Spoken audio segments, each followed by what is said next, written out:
साथियों DK classes DK sir physics में आपका स्वागत है।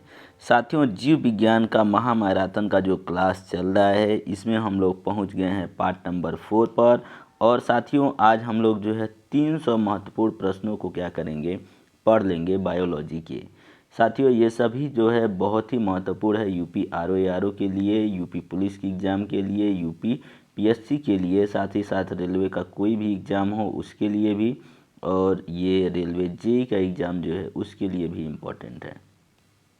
तो आइए देर ना करते हुए स्टार्ट करते हैं आज का वीडियो। तो साथियों पिछले वीडियो में हम लोग 200 कुल 10 प्रश्नों को पढ़ रखा है। आज जो है 211 नंबर से शुरू करेंगे। तो साथियों सबसे पहला क्वेश्चन हमारा है, स्तनधारियों में श्वसन होता है, तो बताना है कि स्तनधारियों में श्वसन किसके द्वारा होता है। तो साथियों इस क्वेश्चन का राइट आंसर आपका ऑप्शन नंबर डी है, फुफ्फुस यानी फेफड़ा के द्वारा होता है। अगला क्वेश्चन है, श्वसन क्रिया में वायु के कौन से घटक की मात्रा में कोई परिवर्तन नहीं होता। तो साथियों पूछ रहा है कि जब श्वसन क्रिया होती है तो इसमें से किसकी मात्रा में किसी भी प्रकार का परिवर्तन नहीं होता। ऑप्शन नंबर डी नाइट्रोजन जो होता है इसमें किसी भी प्रकार का परिवर्तन नहीं होता। अगला क्वेश्चन है, फेफड़ों में गैसीय विनिमय का स्थल कौन सा है। तो इसका भी राइट आंसर आपका ऑप्शन नंबर डी है, एल्वियोली। तो दोस्तों इस क्वेश्चन का राइट आंसर ऑप्शन डी होगा। अगला क्वेश्चन है कि जब रक्त में ऑक्सीजन की सांद्रता में कमी आती है तो श्वास की गति पर क्या प्रभाव पड़ता है। तो साथियों जो सांस की गति होती है वो बढ़ जाती है। इस तरीके से आपका ऑप्शन नंबर बी क्या होगा, राइट आंसर।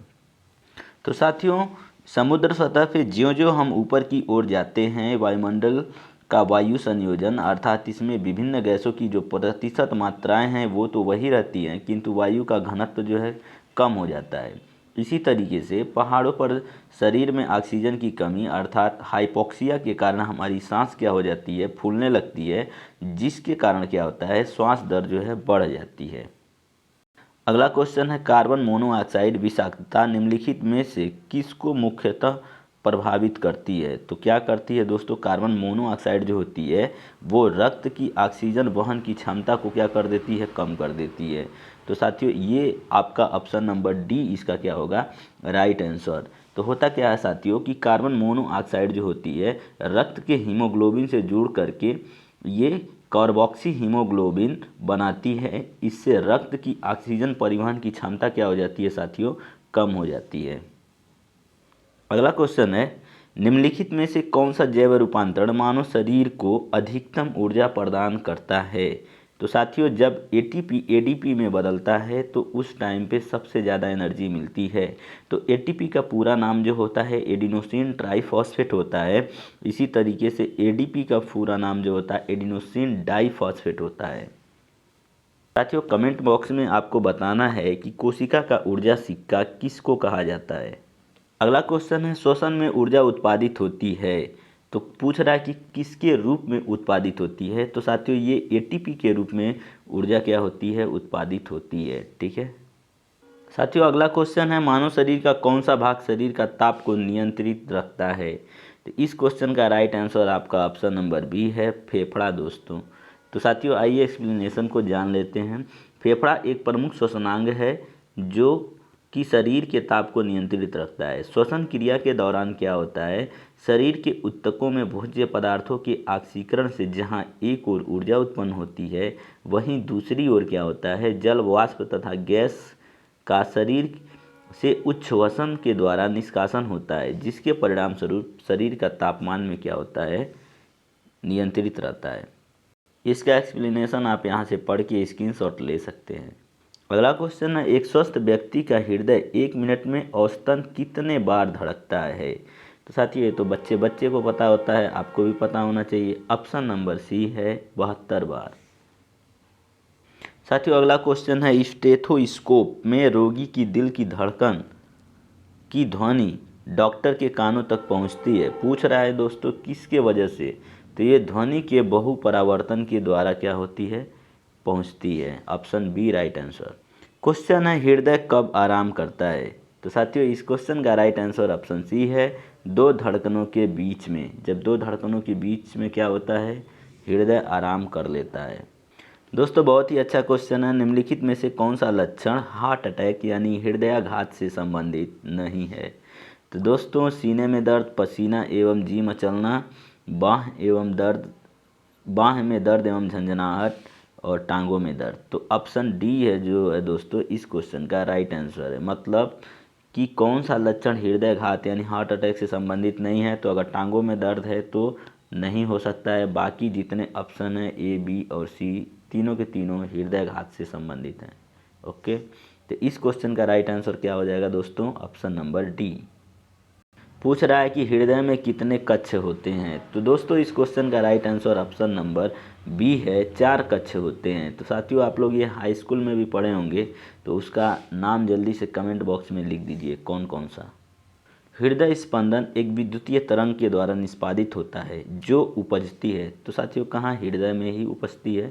तो इस क्वेश्चन का राइट आंसर आपका ऑप्शन नंबर सी है। ओके, तो साथियों हृदय में ऐसी कोशिकाएं होती हैं जो विद्युतीय तरंग उत्पन्न करती हैं। इन्हें पेसमेकर कोशिकाएं कहते हैं। तो साथियों ये याद रखना है, पेसमेकर कोशिकाएं किसे कहते हैं?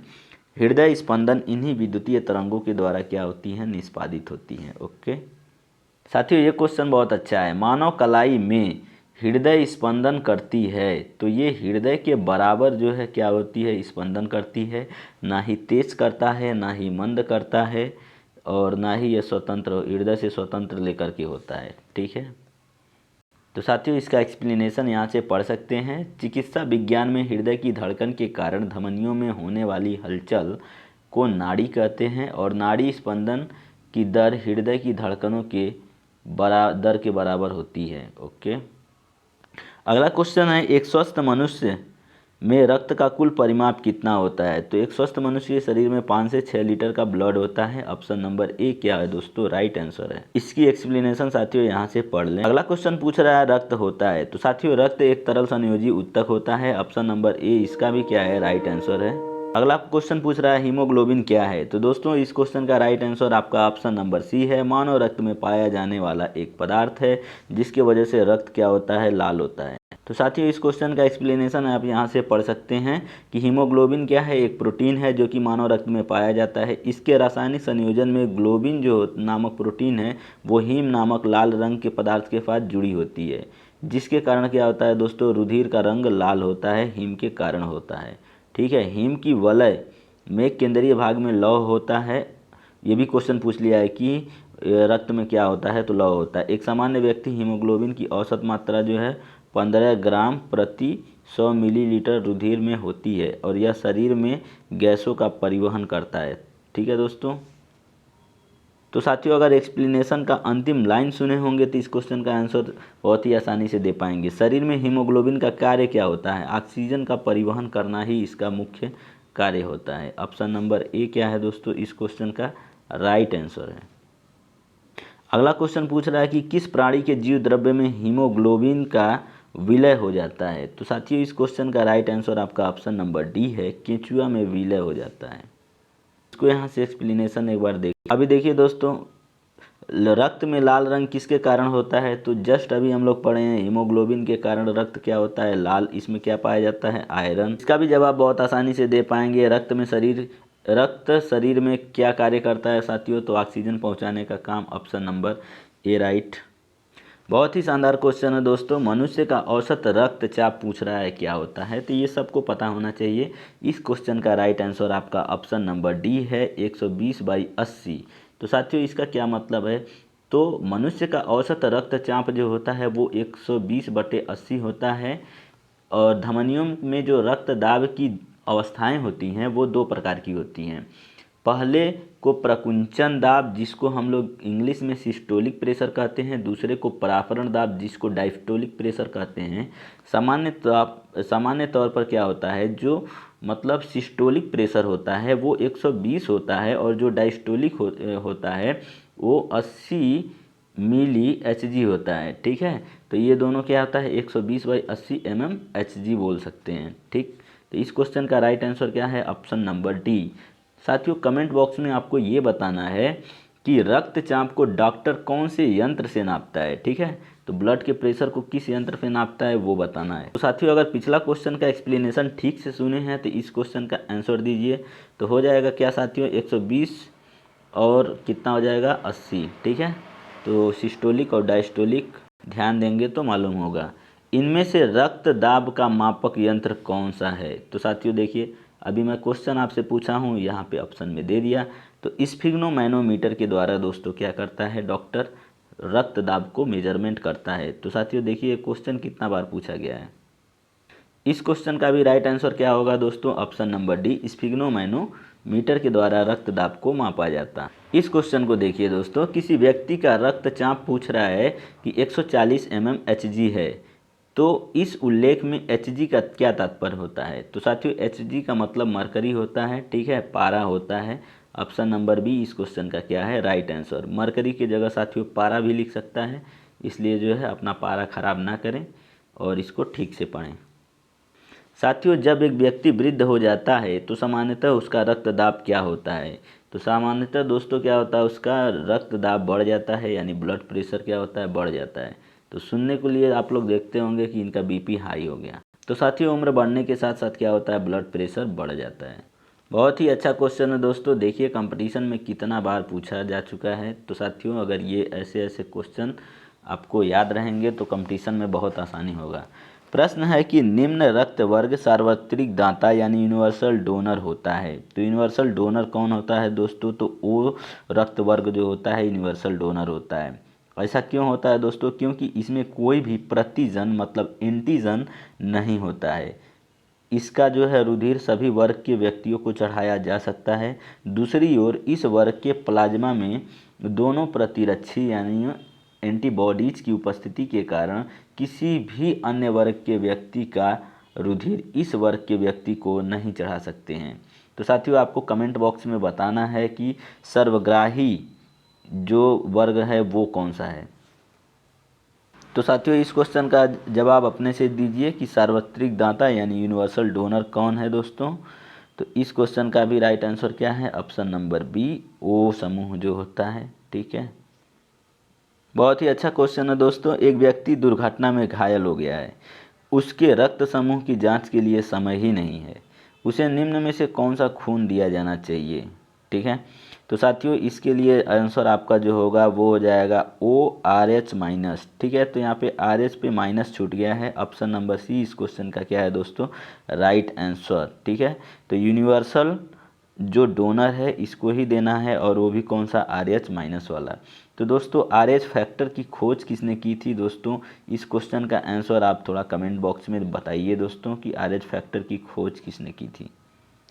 साथियों रक्त समूहों की खोज किसने किया है, तो कार्ल लैंडस्टीनर ने। ये बहुत ही इंपॉर्टेंट क्वेश्चन है दोस्तों, देखिए कितना बार पूछा जा चुका है। तो वीडियो पसंद आए तो लाइक कमेंट शेयर जरूर करें। क्वेश्चन एक बार पूछा हुआ था यूपी पीसीएस के ही एग्जाम में कि RH फैक्टर का जो नाम है वो किससे संबंधित है। तो साथियों ये बंदर से संबंधित है।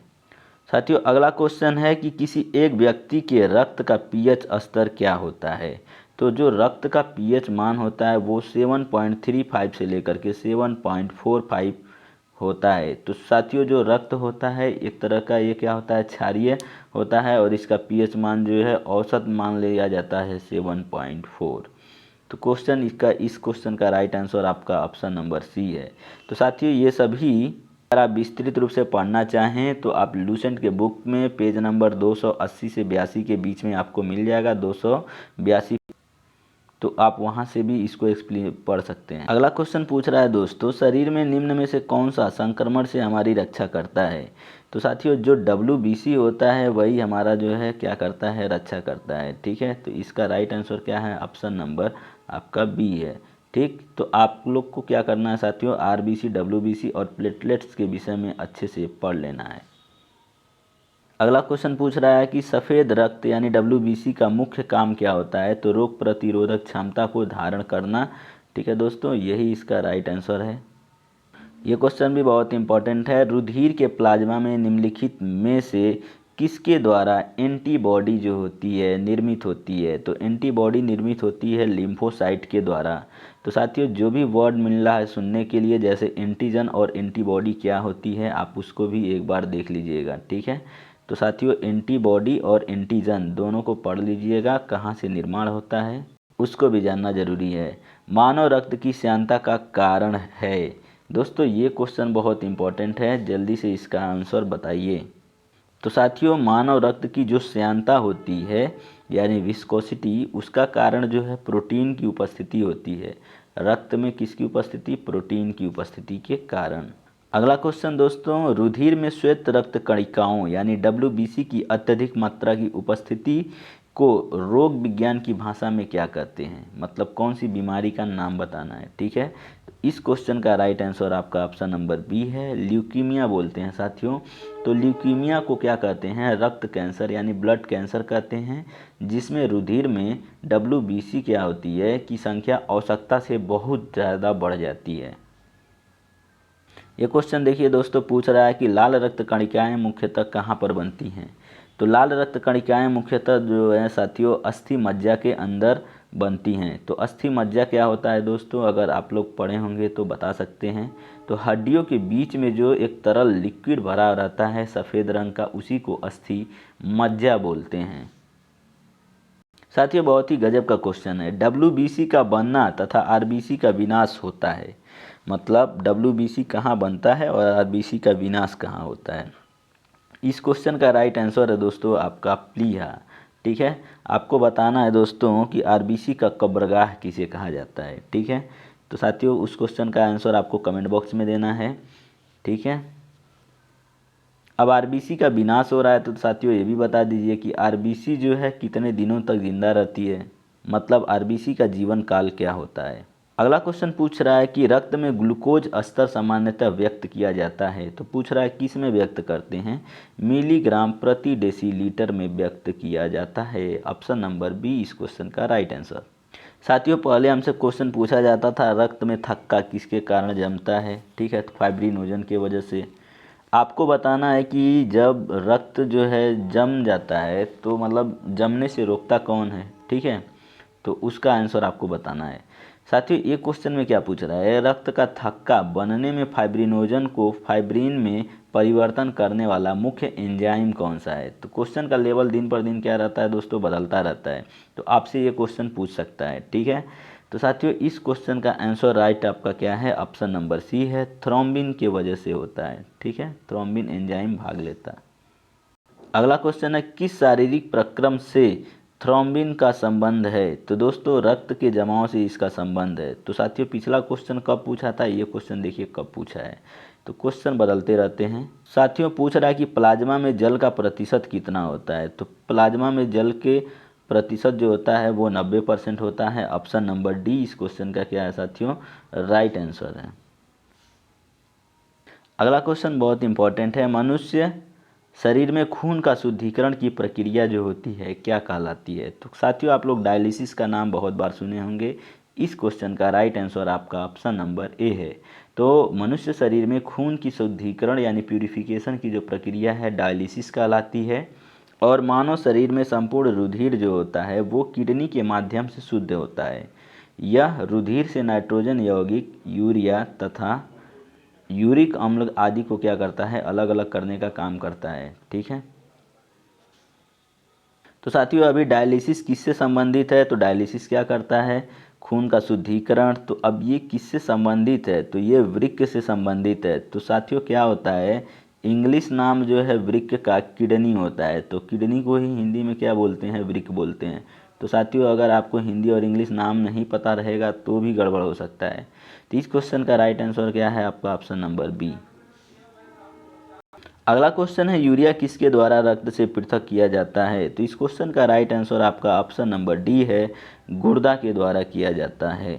तो साथियों देखिए मतलब इंग्लिश में एक ही नाम है किडनी और हिंदी में इसका दो नाम है, ठीक है, वृक्क और गुर्दा, ठीक है। तो साथियों कन्फ्यूजन नहीं होना है, इसका नाम याद रखना है। अगला क्वेश्चन है दोस्तों, जब वृक्क यानी किडनी कार्य करना बंद कर देता है तो निम्न में से कौन से पदार्थ का जमा हो जाता है? इस क्वेश्चन का राइट आंसर आपका ऑप्शन नंबर डी है साथियों, रक्त में नत्र जनित अपशिष्ट पदार्थ का जमा होना शुरू हो जाता है। साथियों ये क्वेश्चन IAS प्री 1998 में पूछा हुआ है। और साथियों जस्ट मैं अभी UP RO का पेपर 2023 का दे करके आया हूँ, और भी जो लोग देकर आए होंगे उनको पता होगा। ये प्रश्न पूछा हुआ था कि मानव वृक्क अस्मरी यानी किडनी स्टोन में पाए जाने वाला प्रमुख रसायन कौन सा है। तो पूछा था दोस्तों कि जो पत्थर बनता है पेट के अंदर में वो क्या होता है। तो साथियों वो रासायनिक रूप से कैल्शियम ऑक्जेलेट की वजह से होता है। ठीक है, पेट का पथरी किसके वजह से, कैल्शियम ऑक्जेलेट की वजह से। ऑप्शन नंबर इसका सी राइट आंसर। तो साथियों अगर पिछला क्वेश्चन का आंसर देखे होंगे तो बताइए जल्दी। मानव गुर्दे में बनने वाली पथरी प्रायः किसकी बनी होती है। तो ऑप्शन नंबर ए इसका भी राइट आंसर, कैल्शियम ऑक्जेलेट की बनी होती है। ठीक है दोस्तों, तो इस क्वेश्चन का जवाब दीजिए। अगला क्वेश्चन है कशेरुक रज्जु यानी स्पाइनल कॉर्ड में निम्नलिखित में कितनी जोड़ियां तंत्रिका निकलती हैं। ठीक है दोस्तों, तो इस क्वेश्चन का राइट आंसर आपका ऑप्शन नंबर बी है, 31 जोड़ी निकलती हैं। एक बार इसका एक्सप्लेनेशन यहाँ से देख लें। प्रश्न है दोस्तों, मनुष्य में कितने जोड़ी कपाल तंत्रिका पाई जाती हैं। तो साथियों इस क्वेश्चन का एक बार और आंसर बताए थे, तो इसका right answer option number B है, 12 जोड़ी। तो साथियों इस क्वेश्चन का आंसर बताइए। मस्तिष्क जिम्मेदार है सोचने के लिए, हृदय गति नियंत्रण के लिए, शरीर संतुलन के लिए, उपयुक्त सभी तीनों सही है दोस्तों। इस क्वेश्चन का right answer option number D. अगला क्वेश्चन पूछ रहा है प्रतिवर्ती क्रियाओं यानी रिफ्लेक्स एक्शन का नियंत्रण केंद्र कहाँ पर है। तो साथियों इसका राइट आंसर आपका ऑप्शन नंबर सी है, स्पाइनल कोड यानी कशेरुक रज्जु में होता है। एक बार एक्सप्लेनेशन को देख लें दोस्तों। अगला क्वेश्चन है सुई चुभाने पर निम्नलिखित अंगों में कौन सा दर्द महसूस नहीं करेगा। तो इस क्वेश्चन का राइट आंसर आपका ऑप्शन नंबर बी है, मस्तिष्क जो है दर्द को महसूस नहीं करेगा। ऐसा क्यों होगा दोस्तों, तो ये मत बोल दीजिएगा कि दर्द सिर्फ जो है दिल में होता है, दिमाग को नहीं होता है।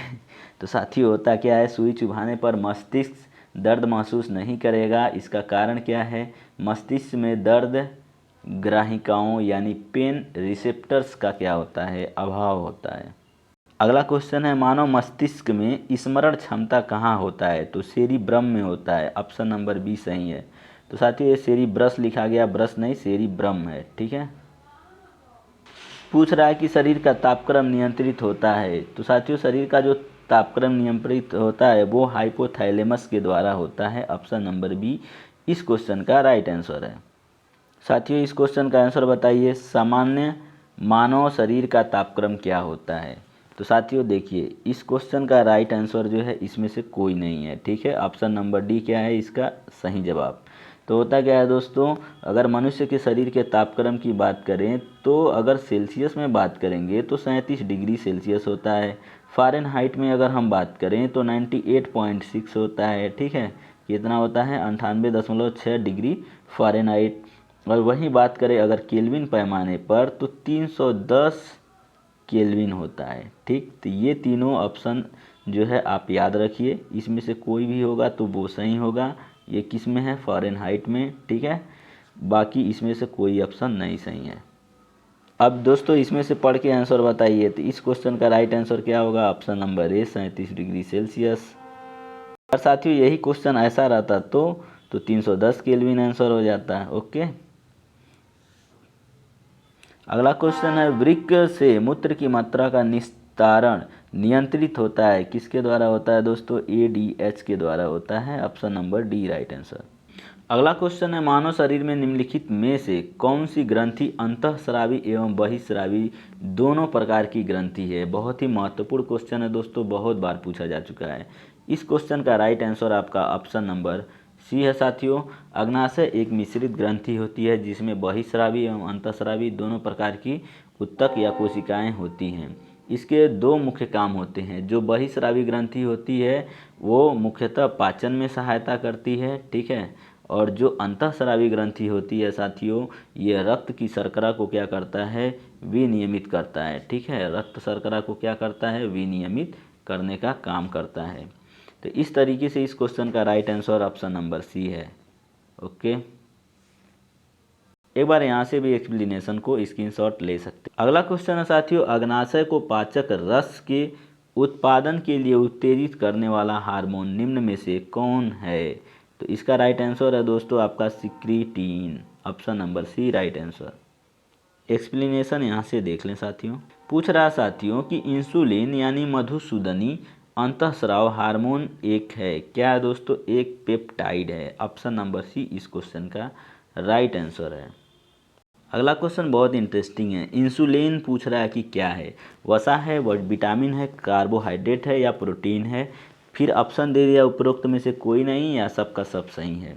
तो साथियों इस क्वेश्चन के लिए इसका राइट आंसर जो है आपका ऑप्शन नंबर डी सही है, प्रोटीन। लेकिन अगर इसी साथ में हार्मोन भी जोड़ देता तो साथियों इसमें एक से अधिक आंसर सही होता। ठीक है, तो इंसुलिन क्या होता है? एक तरह का ये प्रोटीन है और ये हार्मोन भी होता है। अगला क्वेश्चन है, मानव तंत्र में इंसुलिन किसका चयापचय यानी मेटाबॉलिज्म नियंत्रित करता है? तो ये कार्बोहाइड्रेट को करता है। ठीक है, option number B right answer. तो साथियों इंसुलिन क्या होता है? एक तरह का प्रोटीन होता है। ऑप्शन नंबर सी इसका राइट आंसर है। तो साथियों निम्नलिखित में से कौन सा हार्मोन अग्नाशय के द्वारा उत्पन्न होता है? तो इसमें इंसुलिन जो है अग्नाशय के द्वारा क्या होता है? उत्पन्न होता है। Option B right answer. Most important question है दोस्तों, ये बहुत ही इम्पॉर्टेंट क्वेश्चन है। ठीक है, पूछ रहा है कि इंसुलिन में निम्नलिखित में से कौन सी धातु मौजूद होती है? ठीक है, तो इसका राइट आंसर दोस्तों आपका है जस्ता। ठीक है, तो जिंक उपस्थित होता है। ऑप्शन नंबर सी इस क्वेश्चन का राइट आंसर है। ठीक है, पूछ रहा है निम्न में से किसकी कमी से मनुष्य में मधुमेह यानी डायबिटीज रोग हो जाता है? तो इंसुलिन हार्मोन की कमी से हो जाता है साथियों, इसीलिए से रनिंग करते रहना चाहिए, एक्सरसाइज। तो साथियों अभी तक पढ़ रहे थे इंसुलिन एक प्रकार का प्रोटीन, अभी बताइए दोस्तों क्या होगा? तो अभी हो गया इंसुलिन एक प्रकार का क्या है दोस्तों? तो इंसुलिन एक प्रकार का हार्मोन है। ये क्वेश्चन का भी आंसर हम पहले बता चुके थे। अगला क्वेश्चन है, कौन सी ग्रंथि दुग्ध निष्कासन हार्मोन यानी ऑक्सीटोसिन का स्रावण करती है? तो प्रावण हो गया है दोस्तों। ठीक है, श्रावण इस यहाँ पे बना लीजिएगा। इस क्वेश्चन का राइट आंसर आपका है ए ऑप्शन पीयूष ग्रंथि के द्वारा। और पीयूष ग्रंथि का एक दूसरा नाम पिट्यूटरी ग्रंथि होती है और यह मानव शरीर की सबसे छोटी ग्रंथि है जिसको हम लोग मास्टर ग्रंथि के नाम से भी जानते हैं। तो साथियों वीडियो पसंद आए तो लाइक कमेंट शेयर करें। गाय और भैंस के थनों में दूध उतारने के लिए किस हार्मोन की सुई लगाई जाती है? तो साथियों आप लोग सुन के अचंभव होते होंगे, लेकिन कई बार ऐसा होता है कि जब गाय या भैंस का दूध नहीं उतरता है तो उसको इंजेक्शन दिया जाता है। तो उसका भी राइट आंसर आपका ऑक्सीटोसिन है दोस्तों। ऑप्शन नंबर बी इस क्वेश्चन का राइट आंसर। अगला क्वेश्चन है, थायरॉक्सिन क्या है? तो थायरॉक्सिन दोस्तों एक प्रकार का हार्मोन होता है। ऑप्शन नंबर बी इस क्वेश्चन का राइट आंसर। साथियों यही क्वेश्चन बीपीएससी में भी पूछा था। तो थायरॉक्सिन जो होता है ये आयोडीन युक्त हार्मोन होता है। ठीक है, अगला क्वेश्चन है, थायराइड ग्रंथि से थायरॉक्सिन स्रावित करने के लिए उत्तेजित करने वाली अंतःस्रावी हार्मोन कौन सा है? तो साथियों इस क्वेश्चन का राइट आंसर आपका ऑप्शन नंबर ए है, TSH। ठीक है दोस्तों, अगर साथियों प्रश्न पूछ ले कि थायराइड ग्रंथि की खराबी किसकी कमी के कारण होती है? तो साथियों आयोडीन की कमी के कारण होता है। उस बीमारी का नाम बताइए दोस्तों। अगला क्वेश्चन, निम्नलिखित हार्मोनों में से किस में आयोडीन होती है? तो थायरॉक्सिन में होती है। ऑप्शन नंबर ए इस क्वेश्चन का राइट आंसर है। आयोडीन की कमी से होता है। देखिए दोस्तों क्वेश्चन भी आ गया, आयोडीन की कमी से पूछ रहा है होता है। कौन सा रोग होता है दोस्तों? तो घेंघा रोग होता है दोस्तों। गलती से रतौंधी मत मार दीजिएगा, विटामिन ए की कमी से होता है। अभी तक का सबसे महत्वपूर्ण प्रश्न दोस्तों, कौन सा हार्मोन लड़ो और उड़ो हार्मोन के नाम से जाना जाता है? ठीक है दोस्तों, तो इसका क्वेश्चन का आंसर लगभग सबको पता होता है। एड्रेनिल जो होता है, एड्रेनिलिन, इसी को हम लोग लड़ो और उड़ो के नाम से जानते हैं। तो इस क्वेश्चन का राइट आंसर आपका ऑप्शन नंबर बी है। अगला क्वेश्चन पूछ रहा है, एस्ट्रोजन किसके द्वारा उत्पादित होता है? तो पुटिका के द्वारा। ऑप्शन नंबर बी इस क्वेश्चन का क्या होगा साथियों? राइट आंसर पुटिका। अगला क्वेश्चन पूछ रहा है दोस्तों, एस्ट्रोजन क्या है? तो दोस्तों एस्ट्रोजन जो होता है वो हार्मोन होता है। ऑप्शन नंबर बी क्या है इस क्वेश्चन का राइट आंसर। तो जस्ट अभी थोड़ा समय पहले दोस्तों इस क्वेश्चन का राइट आंसर बताए हैं। मानव शरीर में सबसे छोटी अंतःस्रावी ग्रंथि कौन होती है? तो सबसे छोटी ग्रंथि बताए हैं दोस्तों, पीयूष ग्रंथि या पिट्यूटरी ग्रंथि को बोलते हैं, जो कि मानव मस्तिष्क में पाई जाती है। इसको हम लोग मास्टर ग्रंथि के नाम से भी जानते हैं। अगला क्वेश्चन है, निषेचन यानी फर्टिलाइजेशन की क्रिया कहाँ पे होती है? तो इस क्वेश्चन का राइट आंसर है दोस्तों आपका अंडवाहिनी में यानी ओविडक्ट में, ऑप्शन नंबर बी। साथियों, पर्णहरित यानी क्लोरोफिल में निम्नलिखित में से कौन सी धातु या तत्व पाई जाती है? बहुत बार पूछा जा चुका है दोस्तों। मैग्नीशियम धातु पाई जाती है। तो पहले तो पूछता था पत्ते का रंग हरा होता है, किसके वजह से? क्लोरोफिल के कारण। अभी पूछता है कि क्लोरोफिल में क्या पाया जाता है जिसके वजह से जो है पत्ते का हरा रंग होता है? तो मैग्नीशियम धातु पाई जाती है, option number C right answer. एक बार यहाँ से एक्सप्लेनेशन भी देख लीजिए। तो साथियों, इस क्वेश्चन का तो आंसर आप ऐसे ही बता देंगे, अभी अभी जस्ट पढ़े हैं, ठीक है। तो मैग्नीशियम धातु क्या है दोस्तों इस क्वेश्चन का राइट आंसर। अगला क्वेश्चन है, प्रकाश संश्लेषण में पौधे द्वारा निम्न में से कौन सी गैस उपयोग की जाती है? तो पौधे द्वारा जो है कार्बन डाइऑक्साइड को दोस्तों लिया जाता है और ऑक्सीजन गैस को क्या किया जाता है? छोड़ा जाता है। तो साथियों, क्वेश्चन ये इम्पोर्टेंट यहाँ पे है कि जो ऑक्सीजन गैस छोड़ता है वो कहाँ से मिलती है? ऑक्सीजन। अगला क्वेश्चन है, प्रकाश संश्लेषण प्रक्रिया निम्नलिखित में से किसकी उपस्थिति आवश्यक नहीं है? तो साथियों, प्रकाश संश्लेषण की क्रिया के लिए ऑक्सीजन की उपस्थित होना ये अनिवार्य नहीं है। ओके, ऑप्शन नंबर बी इस क्वेश्चन का क्या है? Right answer. देखिए दोस्तों, अभी जो क्वेश्चन मैं पूछा था, ऑक्सीजन जो प्रकाश संश्लेषण से उत्पन्न होती है वो कहाँ से आती है? तो साथियों, ये जल से आती है, H2O से आती है, ठीक है। तो साथियों, कभी भी कन्फ्यूजन होकर के कार्बन डाइऑक्साइड का जो ऑक्सीजन है इसको मत निकाल दीजिएगा, ठीक है। तो इस क्वेश्चन का राइट आंसर आपका ऑप्शन नंबर ए है, जल से आती है। अगला क्वेश्चन है, प्रकाश के निम्नलिखित प्रकारों में से किनका पौधों के द्वारा तीव्रता से अवशोषण होता है? तो इस क्वेश्चन का राइट आंसर आपका है नीला और लाल रंग। ओके दोस्तों, ऑप्शन नंबर बी इस क्वेश्चन का क्या है? Right answer. इसका पूरा एक्सप्लेनेशन दोस्तों आप यहाँ से पढ़ लें। बहुत ही गजब का क्वेश्चन है दोस्तों। पृथ्वी पर अधिकांश ऑक्सीजन उत्पादित होती है, तो पूछ रहा है कि किससे उत्पादित होती है दोस्तों? इस क्वेश्चन का राइट आंसर है आपका ऑप्शन नंबर बी, शैवालों से उत्पन्न होता है दोस्तों। तो एक बार आप इसका एक्सप्लेनेशन यहाँ से देखें। ये क्वेश्चन मोस्ट इम्पॉर्टेंट है दोस्तों कि प्रकाश संश्लेषण होता है रात्रि में, दिन में और रात्रि में, दिन में अथवा रात्रि में या केवल दिन में? दोस्तों, इस क्वेश्चन का राइट आंसर आपका ऑप्शन नंबर सी है, दिन में अथवा रात्रि में, ठीक है। तो होता क्या है दोस्तों, प्रकाश संश्लेषण जिसको इंग्लिश में फोटोसिंथेसिस बोलते हैं, हरे पौधों में होने वाली एक क्रिया है जिसमें भोज्य पदार्थ का निर्माण होता है। इस क्रिया में प्रकाश ही ऊर्जा प्रदान करता है। प्राकृतिक रूप से पौधे सूर्य के प्रकाश से ही ऊर्जा ग्रहण करते हैं, किंतु बात करें समुद्री शैवाल तो चंद्रमा के प्रकाश में यह क्रिया करते हैं तथा विद्युत प्रकाश में भी पौधों में प्रकाश संश्लेषण की क्रिया क्या होती है। अब अगला क्वेश्चन पूछ रहा है दोस्तों, और यही हमारा आज का अंतिम प्रश्न है। तो साथियों, अब तक आप लोगों ने 300 क्वेश्चन को पढ़ लिया। तो साथियों, कम से कम ये जो है एक एक लोग जो है 3-3 लोगों को भी शेयर करें और कम से कम 300 लोगों तक पहुंचाएं, और इस पे कम से कम 300 लाइक तो मिलना चाहिए। ओके दोस्तों, अंतिम क्वेश्चन है, पौधे व पेड़ का खाना तैयार करने की प्रक्रिया क्या कहलाती है? तो प्रकाश संश्लेषण जिसको इंग्लिश में हम लोग फोटोसिंथेसिस बोलते हैं दोस्तों। इस क्वेश्चन का क्या हो जाएगा? आपका option number D right answer हो जाएगा। तो ओके दोस्तों, thank you for watching this video. अगर ये वीडियो आपको पसंद आए तो डी के क्लासेस, डी के सर फिजिक्स को पढ़ना ना भूलें। चैनल को क्या करें, सब्सक्राइब कर लें और वीडियो को लाइक और कमेंट करें और उन लोग को शेयर करें जो पढ़ने वाले हों। तो साथियों, इस तरीके से हम लोगों ने 300 महत्वपूर्ण प्रश्नों को आज जो है कवर कर लिया, और आगे आने वाले और भी इसका 2 पार्ट और बनना चाहिए, जिसमें लगभग हम 150 क्वेश्चन और इंक्लूड करेंगे। तो 450 क्वेश्चन पढ़ने के बाद मैं दावे के साथ बोल सकता हूँ, किसी भी एग्ज़ाम में बैठेंगे तो आपको ऐसा नहीं लगेगा कि प्रश्न जो है एकदम बिल्कुल नए हैं और सुना नहीं है। ओके दोस्तों, thank you for watching this video.